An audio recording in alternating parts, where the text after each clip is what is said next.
It's funny you bring up George Bailey from A Wonderful Life, because what's really interesting is that we always cite George Bailey when we teach bank run. Yeah. Okay, we tell the story of this movie, and I just happened to watch this movie again this Christmas with my wife. What's really interesting, what everybody just seems to have forgotten, and which our paper actually resurfaces because it's in the newspaper articles.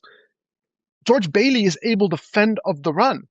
His institution, it's Mm, not a bank, it's a savings and loan, but his institution yeah. is fundamentally solvent. People are panicking, and that looks like a Diamond Dybvig run. But what people then forget is in the Diamond Dybvig model now, the George Bailey would be fire selling his assets, and that would first, the liquidity first would drive the insolvency, and then would lead to closure of his institution.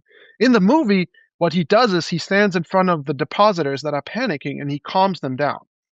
And we find in our paper actually, we asked the large language model to give us context as what did the bankers, what did the managers do to prevent the bank run? How did the bank survive the bank run if it ended up surviving? And what did it try to do even if it failed?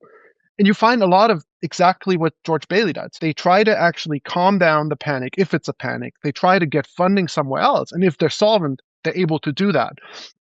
And so I think Diamond Diptych is a fantastic model, and I love that model all my life. It's beautiful to teach, but it's a bit of the question: what do we do with it, right? So it's an Yeah. intellectual Yeah. exercise, and where do people take it?